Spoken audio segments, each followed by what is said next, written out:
All right, guys, welcome to episode 1 of the podcast with no name. So if you don't know who we are, my name is J.R. Rivas. This is Philip Tran. We are business partners and entrepreneurs.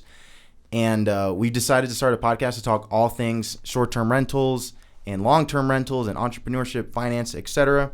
So in episode 1 of the podcast, we are going to just share our stories, talk about who we are, how we got here, and why you should honestly give a fuck about what we have to say. So, Philip, do you want to start first and just give an intro? Who you are, how you got here? So, it really started in entrepreneurship or life in general? Just going through the whole life journey. As far back as you want to go. The day you were born to now, in great detail. So, growing up, I would say it was all football. I was really athletic, played football, played basketball. Never really knew what I wanted to do. Never really was good in school. I was just a typical jock, I would say.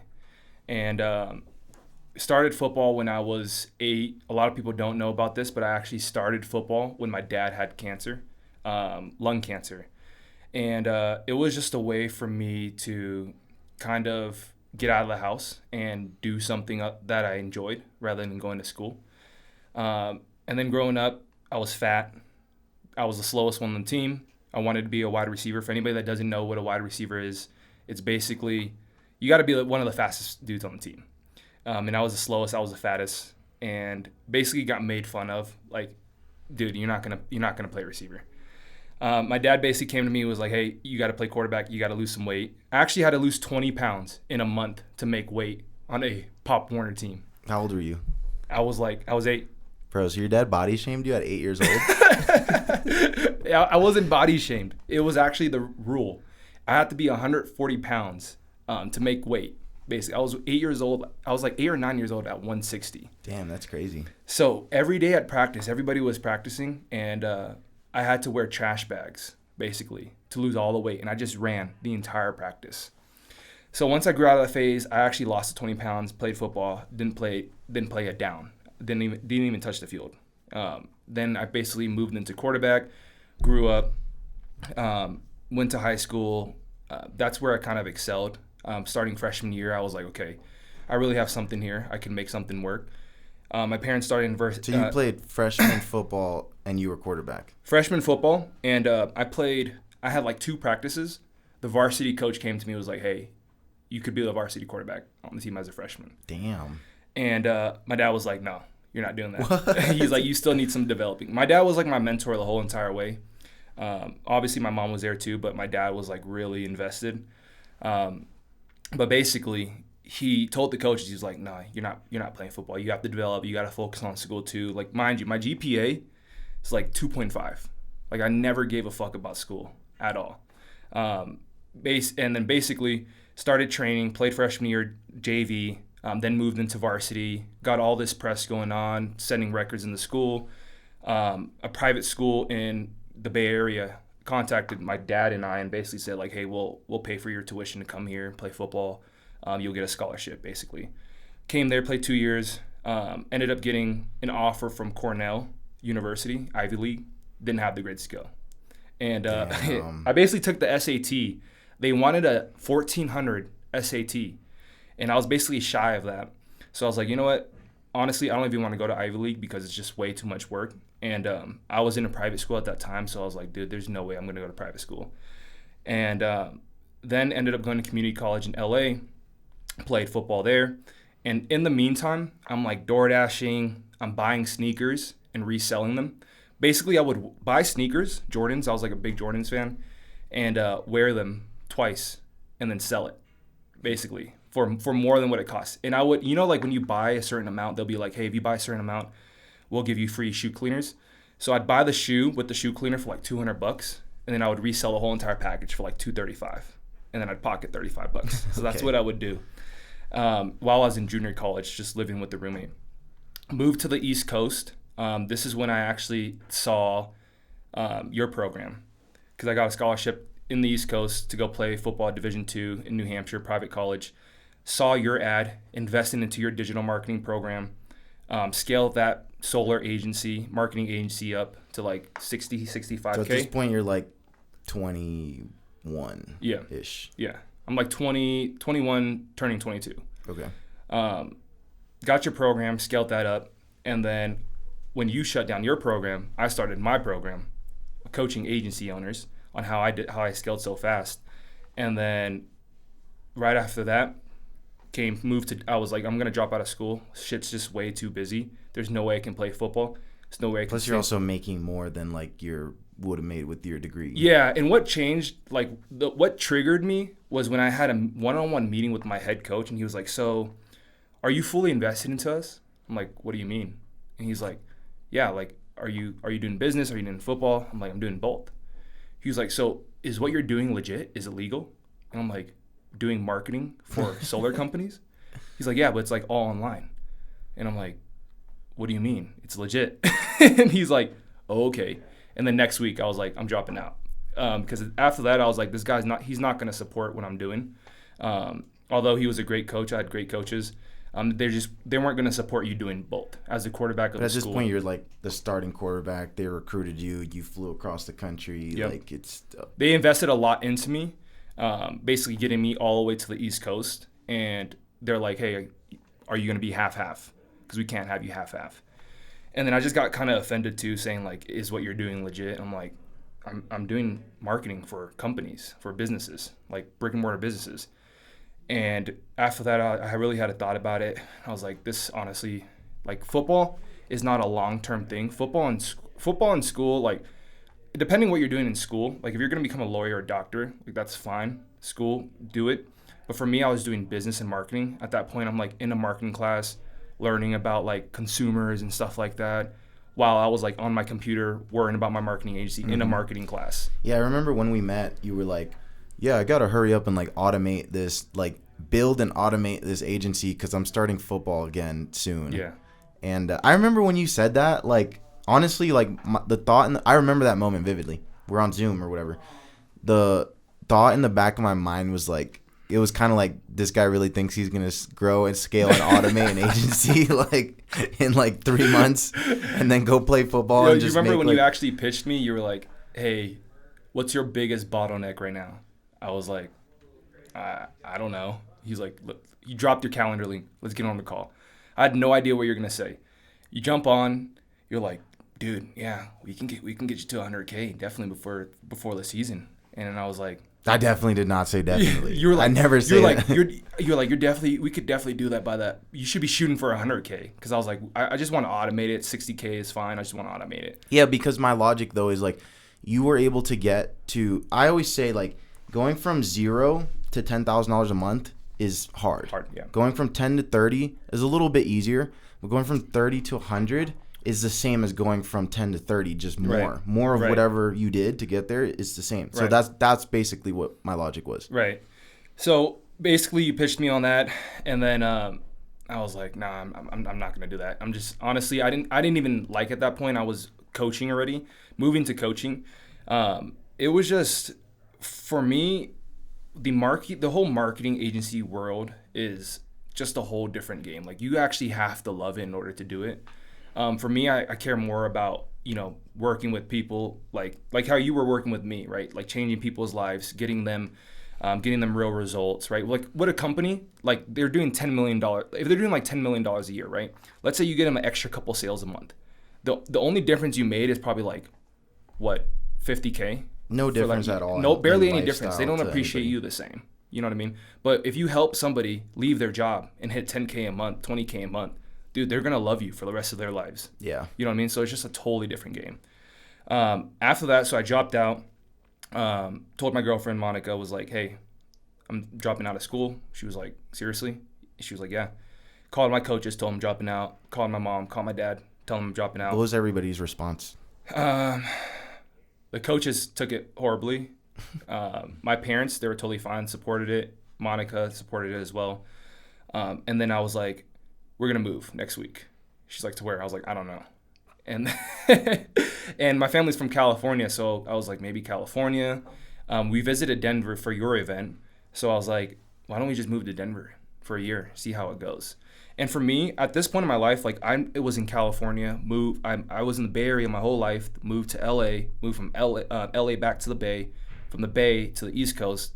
And at that point, I was just used to moving. Plus my whole entire life, like we moved a lot house to house. Like growing up, my parents were still trying to figure things out in the tech world.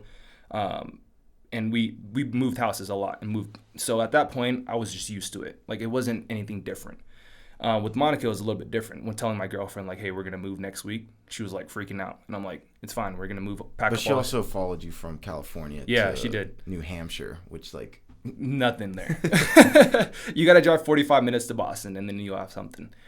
But basically, I was like, we're going to move to Denver next week. I don't know what apartment we're staying in. I don't know how, like, we got to ship my car.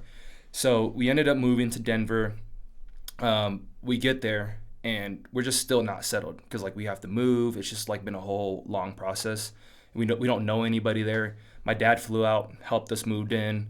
And then the following week, I think my mom came out too. So overall, for me, moving honestly formed who I am. I would say everywhere I went, it taught me different things, and it was different stages of my life. Like LA, I would say playing junior college football, I'm like, okay, I'm working towards a scholarship. Everything I'm doing is towards a scholarship. Get the scholarship, go over to college. Everybody's partying. Everybody's playing football. They're going to school. And I just really didn't fit in. I was like, I don't want to party. So we win a game, we lose a game. Everyone's like, let's go party. I'm like, that's not me. I'm going home. I'm chilling, working on the business. I'm trying to set myself up for the future while everybody's just, which is nothing wrong. Like, yeah, go ahead, have fun and party. But I think while you're trying to build your life and actually for me, my whole mindset was like, I'm going to sacrifice my 20s. That's what I'm going to do. And I'm going to do everything it takes so that when I hit 30, I at least have some sort of foundation going on already. While other people will start building their life 28, 29, 30, which is, again, nothing wrong with that. It's just personal preference. And then once we get to Denver, that's how the whole Airbnb thing started. Started rental arbitrage. I actually watched a YouTube video on how to get into real estate. And then I saw a YouTube video on the cheapest way to get into real estate. I was like, perfect, watching that video. They were saying how you can rent a house, talk to the landlord, get consent from them, and Airbnb it. $2,500 in rent or $3K in rent, whatever it is. Let's just use $3K. You make $8K on Airbnb, pay a cleaner $1K. You're pocketing the rest for that month. Basically, that's what it is in simple format. I remember I locked down a house. It was beautiful. I was super juiced. And then I saw a story of you furnishing your Airbnb. And I messaged you. I was like, hey, just locked down an Airbnb, rental arbitrage. Let's go. You were like, where? And you were like, I was like, here's the address. You're like, dude, did you know it's illegal to do Airbnb there? Yeah, I was like, that's a no-go. You're like, that's a no-go. And at that time, I already signed the lease and everything. And I'm freaking out because you were like, yeah, they probably not going to let you out of that. You were like, yeah, they could take you to court. You were like, bro, you were scaring the shit out of me. You were like, yeah, my friend said people go to court, like you could get fined. They can make you pay for it. They do. So I immediately called the landlord. I'm like, hey, like something has came up. I can't take it. What we talked about in terms of like me doing the Airbnb, it's actually illegal, and I don't want to run an illegal business through your property. And when I said that, she was like, it's fine. It's just unfortunate because I wasted 2 weeks and I took the property off. I was like, if you need any help, let me know. And then never talked to them again. Eventually found one in Arvada, did that. That one's actually doing really, really well. And then that's how we kind of met. We were just because then you came to see my Airbnb. And we met at my event and like before that, but we started hanging out because you came to my Airbnb. Yeah. And then you came to like hang out and started putting up wallpaper and shit. And I was just like, all right, this guy's pretty cool. Like he doesn't just come and just mooch information from me. He's like helping me. I didn't even ask. And then you stayed like 2 hours. Yeah. So then I was like, all right.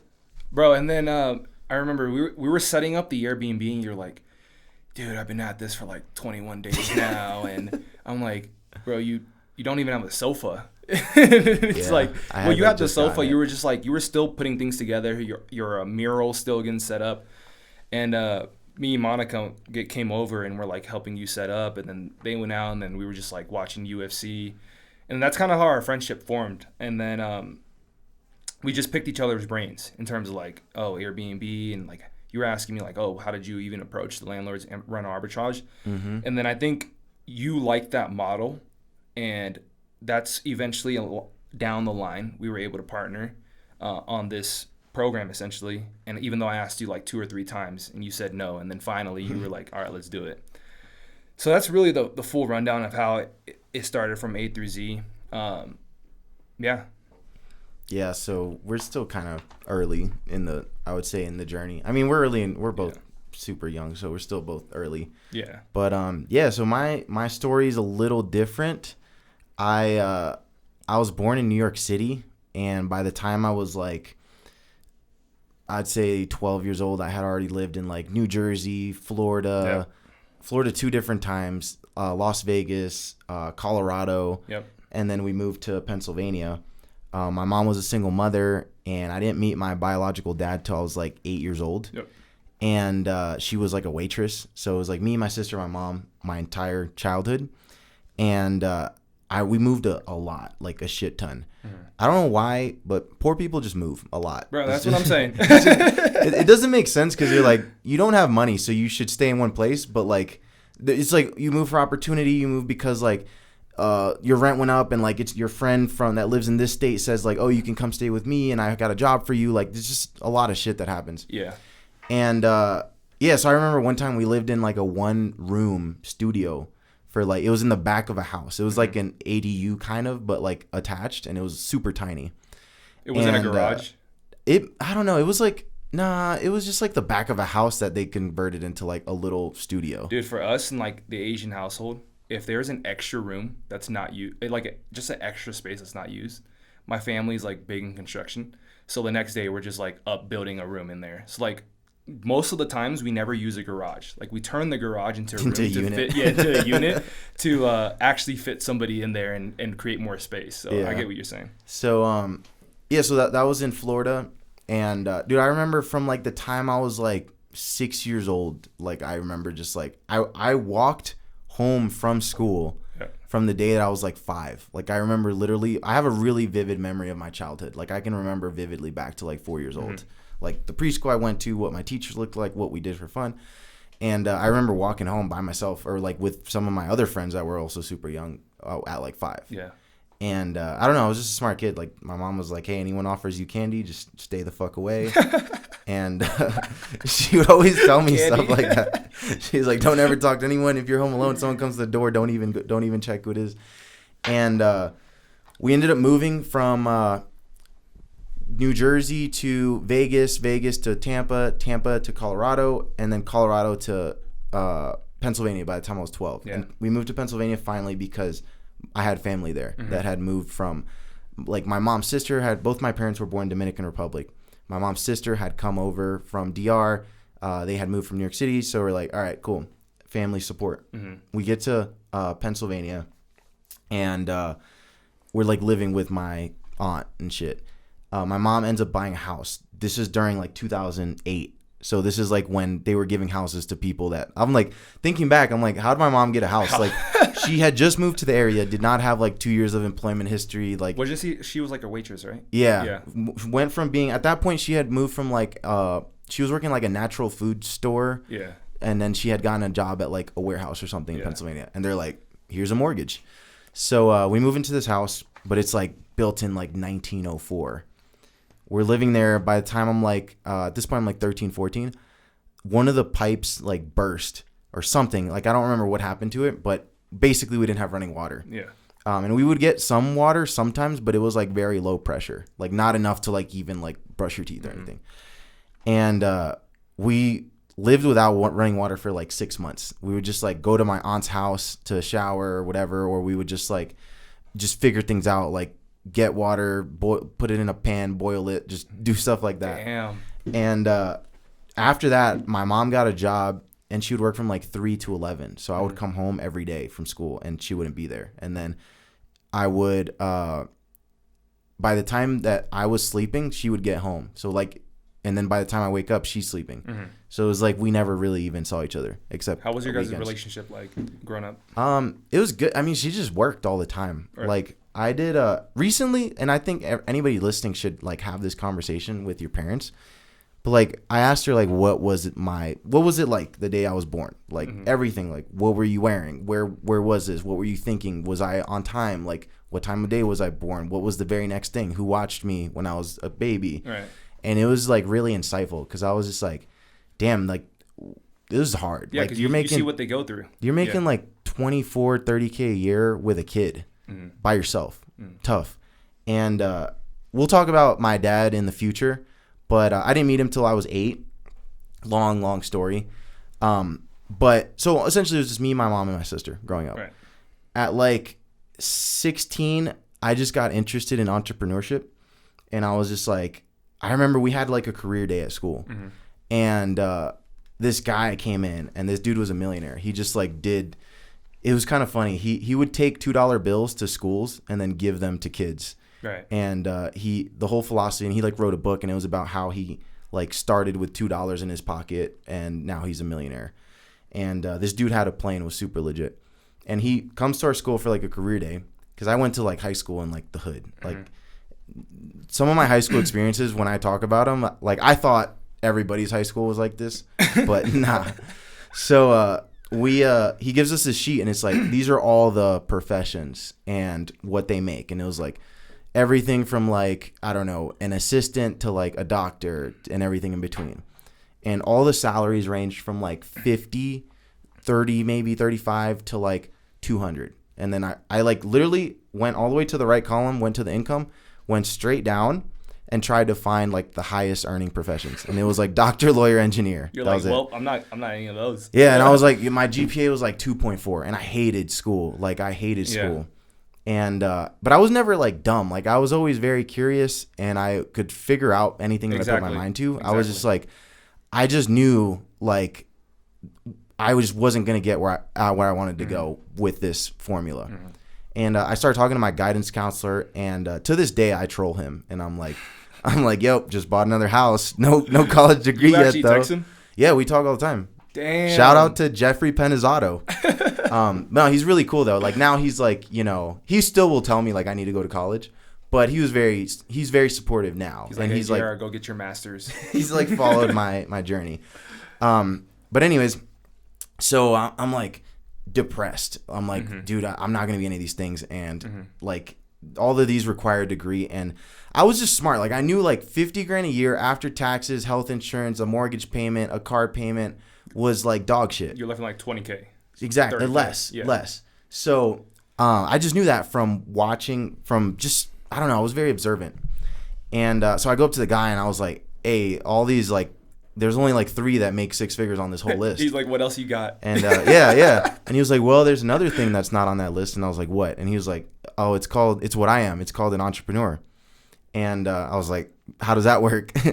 And then he's like, I don't know what he did, but he's like, I made a lot of money in the 90s, literally answering a phone call and then transferring them to another phone from my house. And this was like in the 90s, nobody so like worked call from center basically. I don't know what he did, but he was like, yeah. So I just, you know, found an opportunity and I started a business, and he's like, now I own a plane. And he was like, I never went to school except to learn how to fly my plane. Yeah.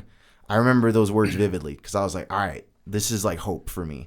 And at this point, I had never met anybody in my entire life that had even, the only people I knew that had graduated college were like my teachers. Right. So I never met a millionaire. I never met like anybody that had made a decent amount of money except this guy.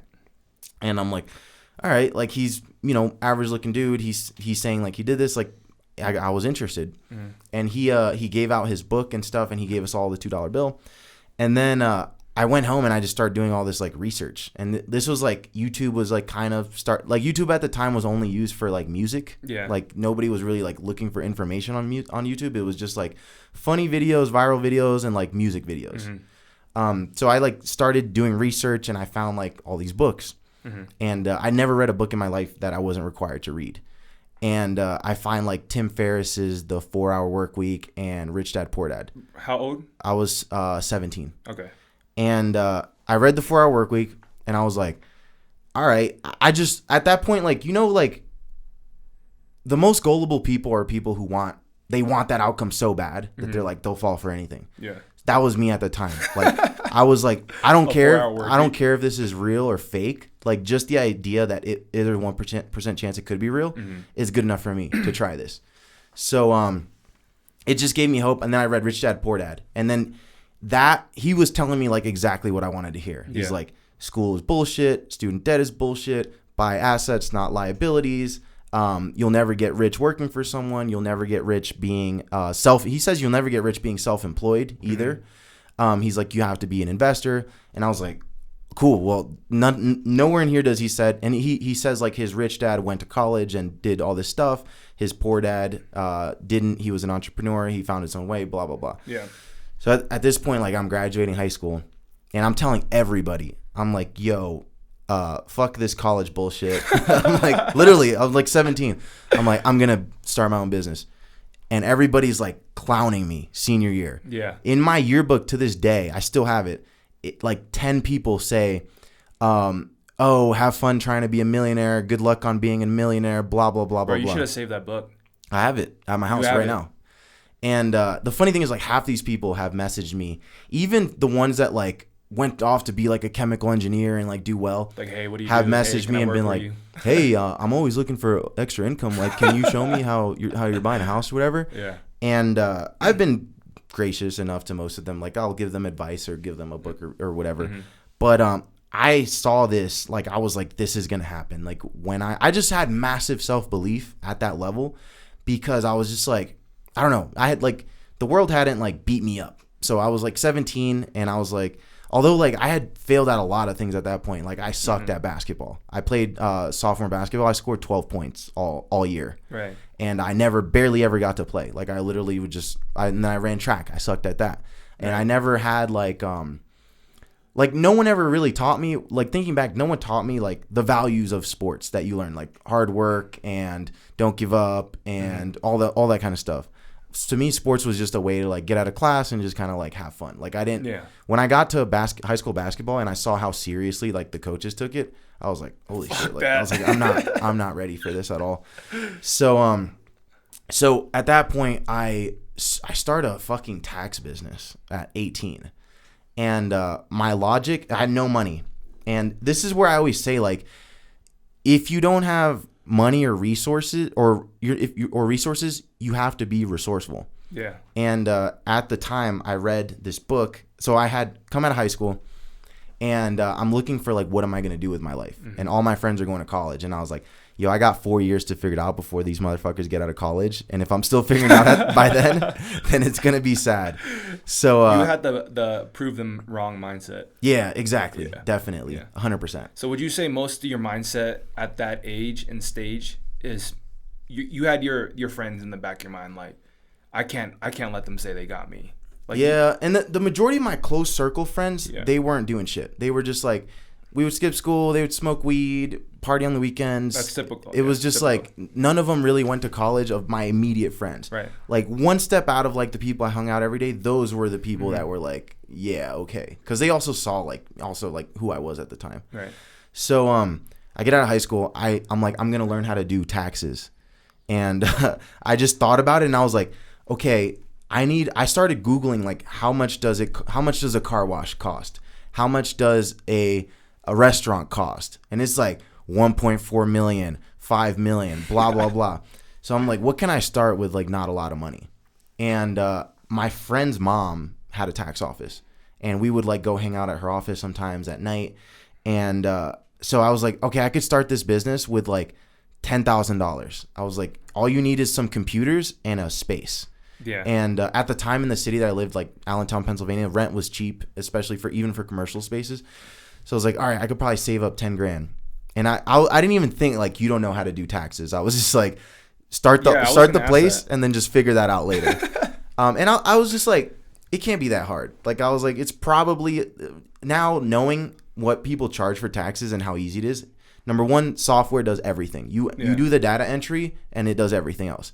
So I didn't know that at the time, but I was like, I can learn. So I found a tax class, enrolled in it, and then they canceled it because I was the only person signed up. And then I found another one, and then that guy ended up hiring me to do taxes for him. So he had a 10-week course, and he had just opened the place, and he hired me. He was a CPA. And I start asking him all these questions, and I'm like, and this was a franchise, so national company, 4,000 locations.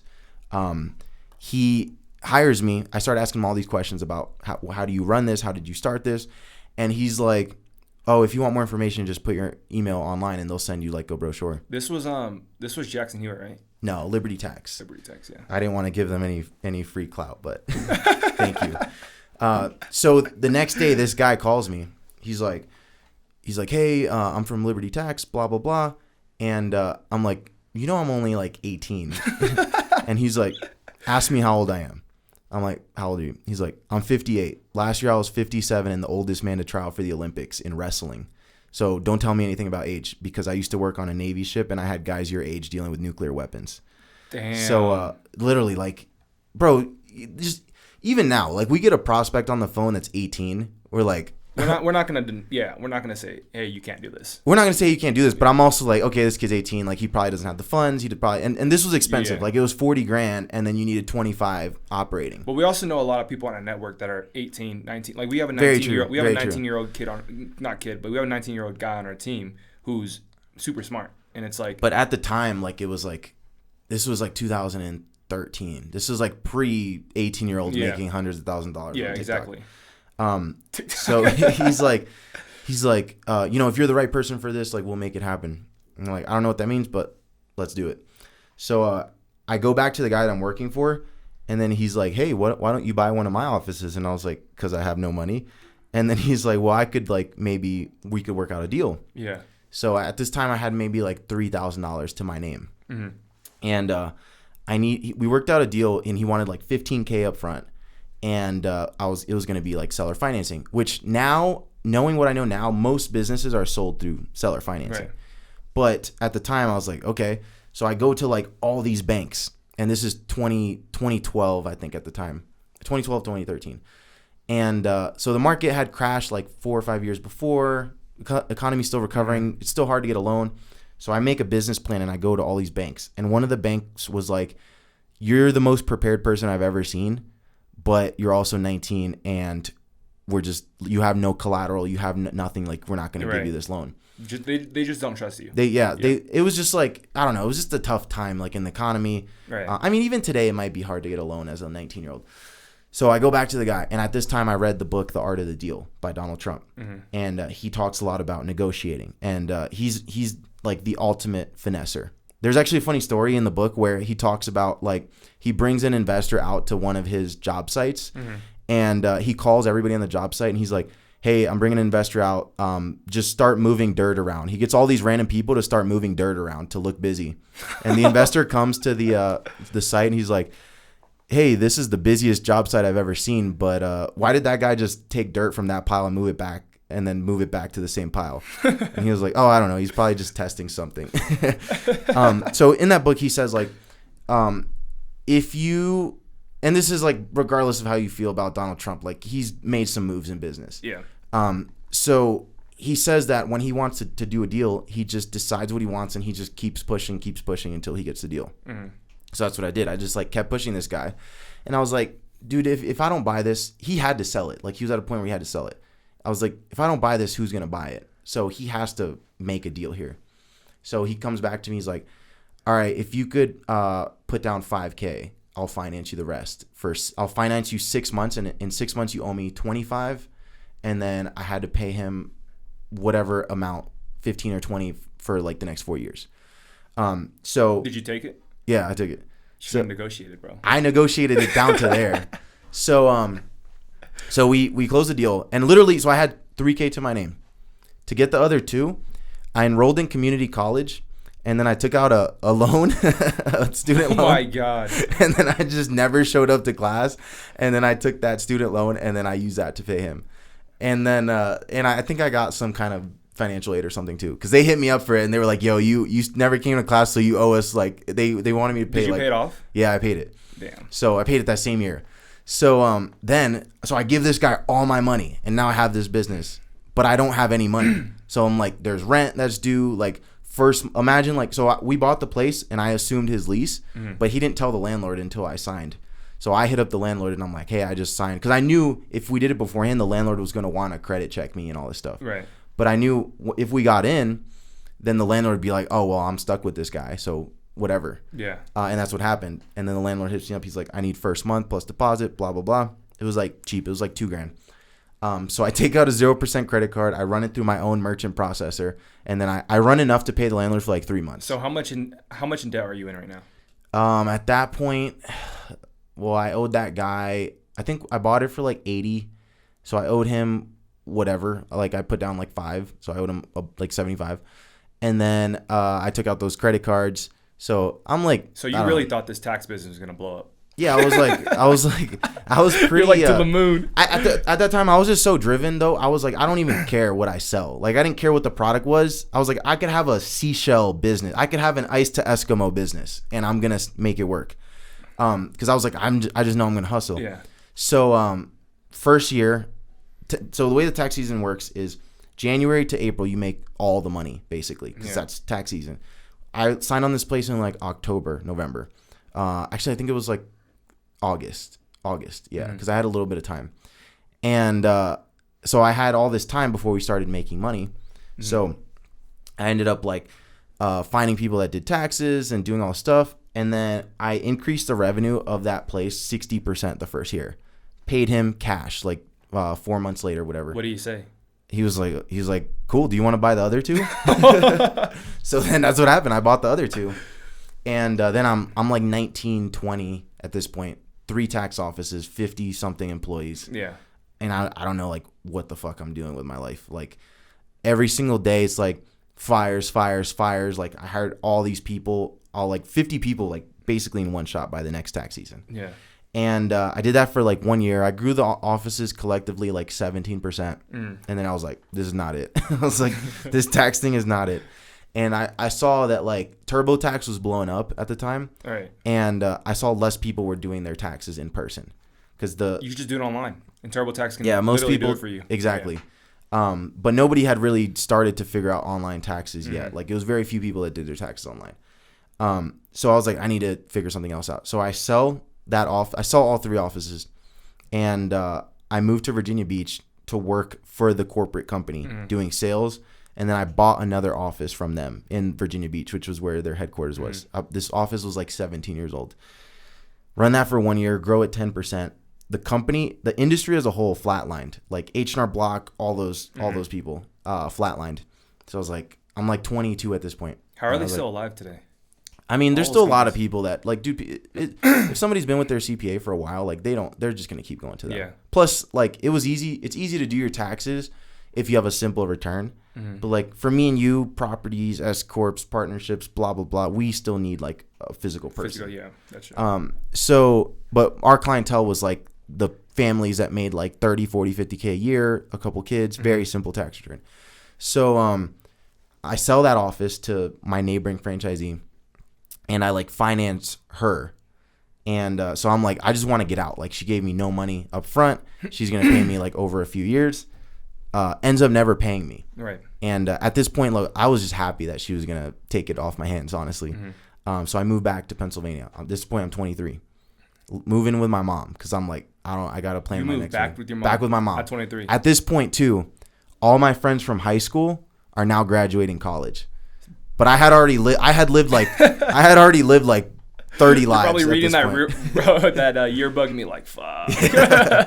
Yeah, so everybody, I was quiet, bro. You didn't see me posting on social media. Deactivated accounts. Bro, I started driving because I was like, I'm not getting a fucking job. Change your name. I was like, that's the one thing I'm not doing is getting a fucking job. Yeah. So I started driving for Uber, and then I started going to estate sales and buying up like dead people's stuff and reselling it on Amazon and eBay and Craigslist. Yeah. So I would find like chainsaws that were still in the box and stuff, and I would get it for like $10, sell it for like $50. So I started making some money with that plus driving for Uber. Yeah. Then I start a podcast actually interviewing people that are making money online because I was like, all right, I've always wanted to make money online. I need to find out if this is real. And I start interviewing people, and I find this one guy on a podcast that I listen to, Dan Henry.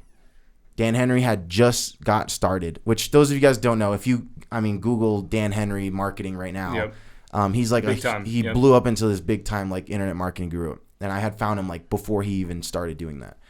And he's like, hey, I used to have a bar and I grew it with Facebook ads. And I'm like, tell me more about these Facebook ads. And he's like, yeah, he had a couple people paying him like $1,500 a month to do Facebook ads for him. So I'm like, okay, cool. He's like, I'm coming out with a course in a few months. If you pay right now, I'll give you a discount. So I get in the program. I'm like the 10th person or whatever in this program. And this was probably like March of 2016. Yeah. Takes me all the way till like September to like make my first internet dollar. In the meantime, I'm just like hustling on Uber, rummaging through the remains of dead people, not the actual remains, the property remains of dead people, reselling that.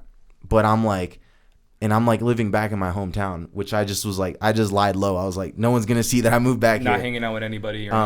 So then I land my first client, chiropractor, $1,500 a month, doing Facebook ads for him. This dude was in like North Carolina, middle of nowhere. A week later, I land 2 more. I think he referred me both of those people. Mm-hmm. So now I go from 0, and I was charging them all $1,500 a month to like $4,500 a month. And I'm like, all right, cool. 2 months later, I'm at like $14,000 a month. Yep. I moved the fuck out right away. I moved to Florida. So I stayed with my mom maybe like 3-4 months. Moved to Florida. Literally, I call my friend up at the time. I'm like, yo, I'm moving to Florida on Thursday. It's like Sunday. And this is when it was easy too, like Facebook ads. Yeah, I caught the opportunity at the right time. Lead to a spreadsheet. Yeah, have them it was super easy. Yeah, they don't have to do anything. I was making $1,500 a month off these chiropractors, and it was taking me like 1 hour a month maybe per account. So I moved to Florida, and then I launched a program. Boom, first month program blows up, $35,000 in the bank. January 2017. I was in crazy debt from like when I was I didn't really have income for a while. I had put like a lot of stuff starting the tax business on my credit card, starting the other 2, and I probably had like I bought a car that was like $10,000, financed it. Car takes a shit like 6 months later, so I'm like making that car payment, and I have to get a new car payment because I'm broke. I can't afford to buy another car cash, so I'm making 2 car payments. Now I have 2 car loans. Then all these credit cards, and I'm like $30,000 in debt at this point. I make 35, pay that all off completely, and I was like, nice. All right, now it was just a huge sigh, and I'm still like, dude, I'm still at this point like 23-ish. That's my age right now. Yeah, huge sigh of relief. I'm like, all right, now we can like play ball. So I started like doing all these like workshops, and I would always like go into these big Facebook groups and post my results. And since I was like so young and nobody had figured out like digital marketing yet, people would start paying me like $500 an hour, $1,000 an hour just to help them out. So eventually that morphed into my coaching program, with which I met you, which was my first business that I did over $1 million in 1 year in, which from the day that I started entrepreneurship, which when I was 18, it took me like 8 years to figure out how to, 7 years to figure out how to make $1 million in a year. So then I was running that program for a while, doing the virtual assistants, blah, blah, blah. The methods that we were using changed a lot and just weren't working as good anymore. And I also felt like the opportunity was getting close to its like shelf life.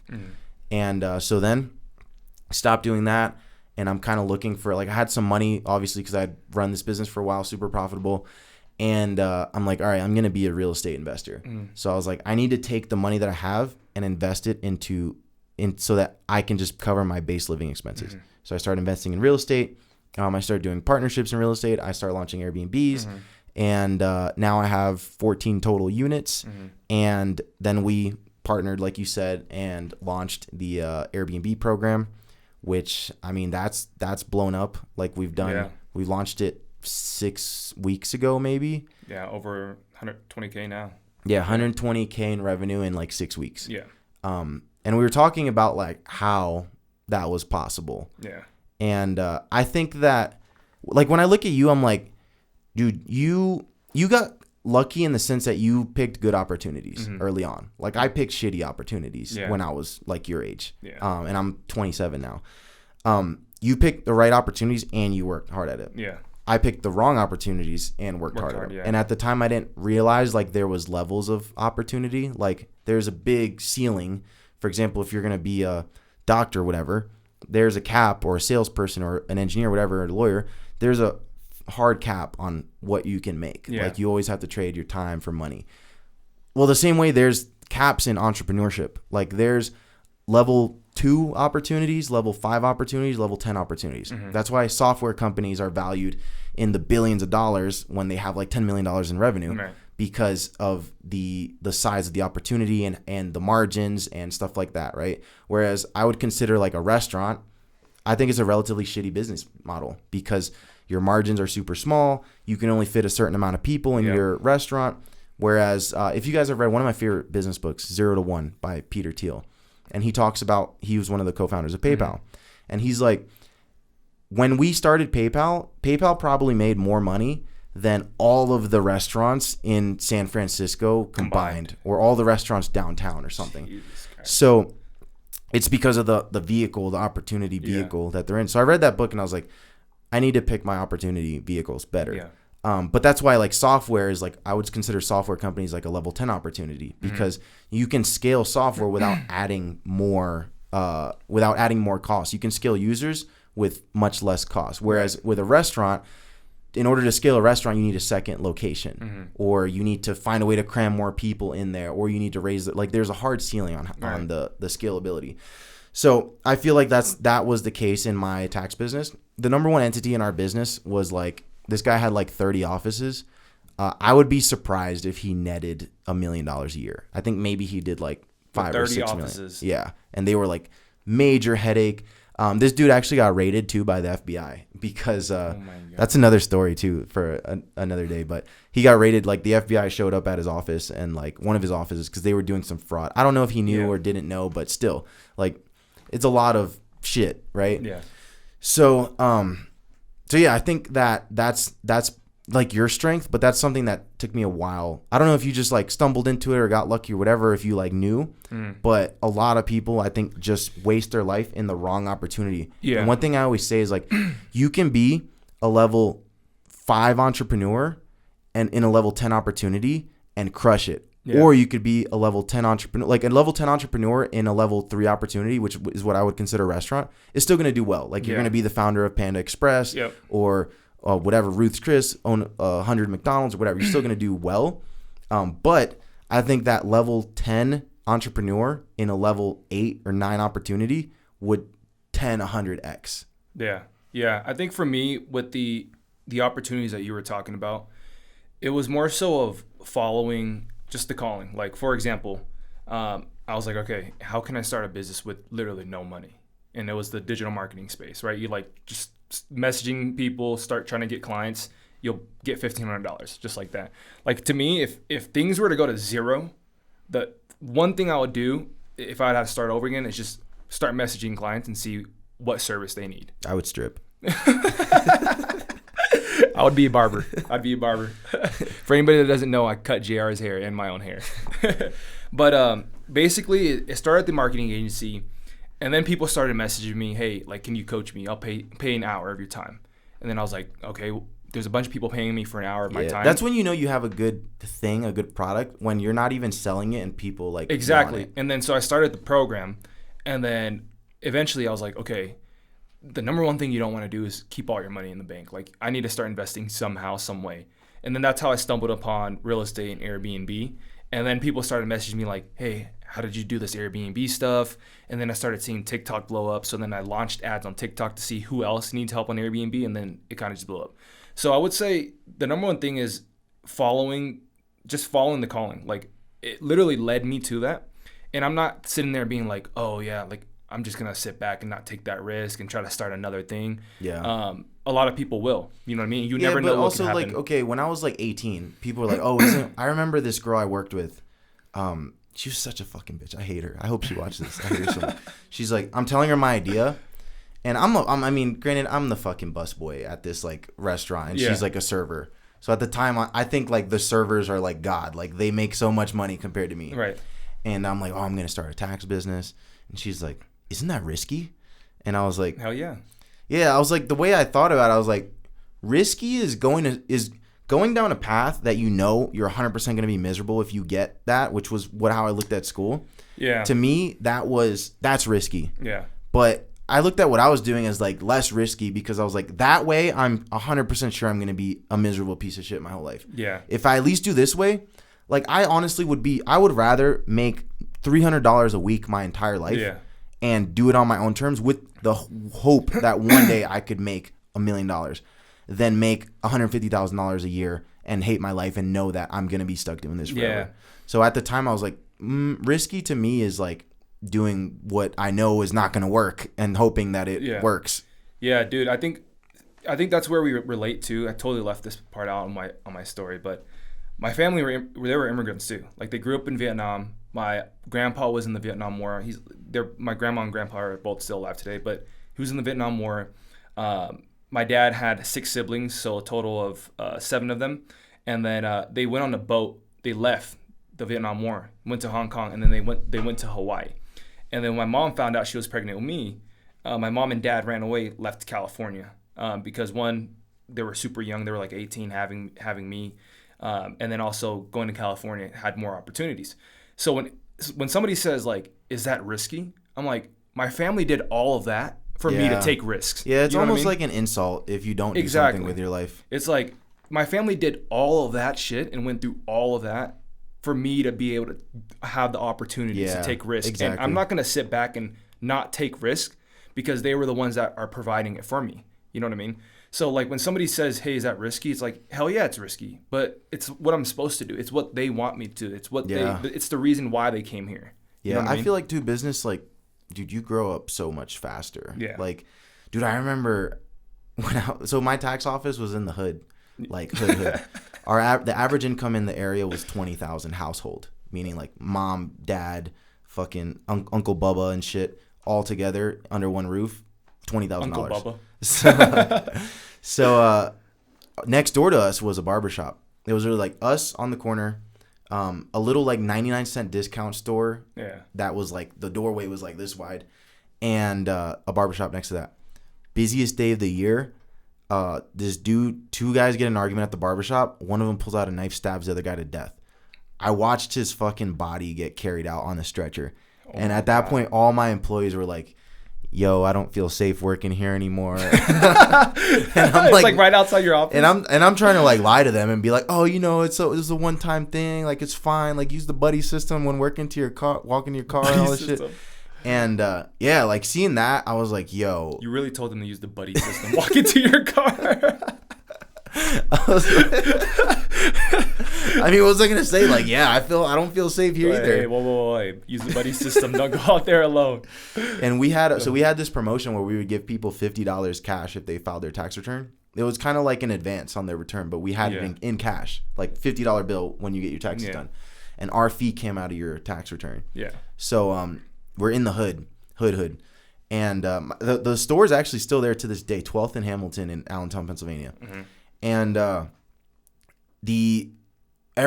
we're promoting to everybody that we have a ton of money. Yeah. And we're like every day we have like thousands of dollars in cash. Mm-hmm. And I was so sure like, oh, we're going to get robbed one day. So we like have all this money on hand. Everybody knows it. Like, we're actively promoting it. 2 doors down, there's a dude that just got stabbed. And everybody's like, and I'm the youngest person in the business. Out of the 50-something people, I was the youngest one. You're like 18, 19. Yeah, the oldest person was like 64. Yeah. And I'm like his boss at like 19.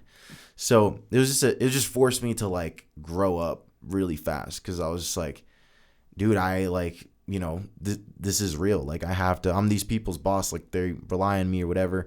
So I feel like that was something that's like, was more valuable than any education I could have gotten, college or the real world or whatever. Yeah. I think my real world education was when, again, like my dad had cancer twice. Okay. So basically growing up for like a span of 3 to 4 years, my mom was taking care of my dad, basically helping recover and go to chemotherapy. And I have a younger brother. He's now the middle child. So Alan, growing up, I'm like, dude, like this kid is like deer in the headlights. Like, there's no guidance. Like, my dad's sick, mom's taking care of him, so I had to take care of him, dude. And there's like funny stories of like basically like us going into their rooms and like sneaking coins so that we can go get like Coke and shit at not like Coca-Cola. I was like, damn, you're doing blow at like 13. Coca-Cola at the park and shit, because like, bro, we had no money. Like it's just and that was like, I had to wake up because like, dude, I had to cook for him. I had to teach him homework when I didn't even know shit myself on homework. Like, you know, do our laundries and shit. And I basically was taking care of a kid at like 8 to 12 years old. And that was when I like woke up and was like, dude, this is real, and I have to grow up super fast. So that's when it led me to like when I got to college and everybody, I just felt like I was 3 or 4 years ahead of everybody. Basically. Yeah, that's how I felt like in high school or like after high school. Yeah, right after high school. Exactly. Like I love partying now. I love doing a lot of stuff, but it's like it doesn't feel right for me to be in the position I was in to be doing that. Again, like it was just thinking more advanced, thinking more on the future rather than like where I was at. Because I was scared. I was like, dude, I don't like school. I don't know. I'm going to get a degree in business, but that doesn't guarantee me anything.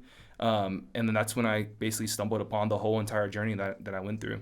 Yeah, I always say like poverty and adversity builds character. Exactly. In kids for sure. Like I remember, if you guys were ever Fresh Prince of Bel-Air fans, there's this episode with Aunt Viv, and she's like, sometimes we want to give our kids everything that we didn't have, that we forget to give them what we did have. Mm-hmm.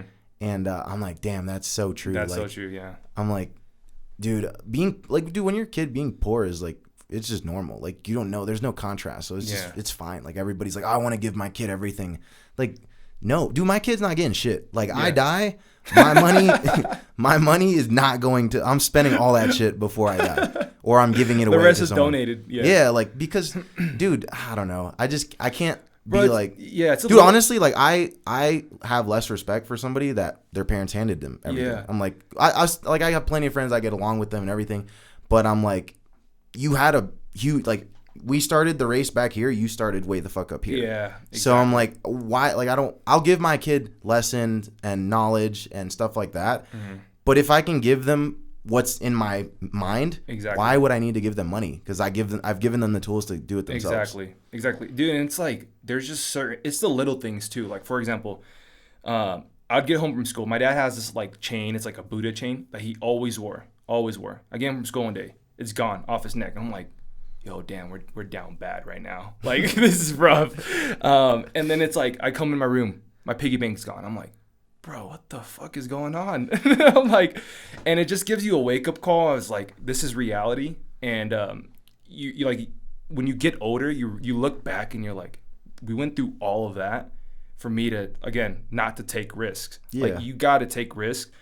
Because you got to be that one, because they're basically trying to fund your life and also trying to raise you, and you play part of that. Like, having 2 children, and at the time my younger brother wasn't born yet, but having 2 children and then, you know, trying to feed the family and paying, you know, medical bills and stuff, it's like, it's not cheap, especially back in those days too. So, dude, I feel you on all of that. Yeah, so I think we should wrap up here, and we have so much more to talk about, but thank you guys if you tuned into episode 1 of the podcast that has yet to be named. If you can help us think of a name, we would appreciate it. Drop the names in the comments. But thank you so much for tuning in, and we're going to start doing this. We're doing this each and every week here in the studio, so we'll have consistent content coming out, and make sure to, whatever the call to action on the platform that you're watching this is, please do that. Like, subscribe, whatever, comment, and we'll see you guys next week. Follow us at the JR Rivas on Instagram, and it's Philip Tran on Instagram as well.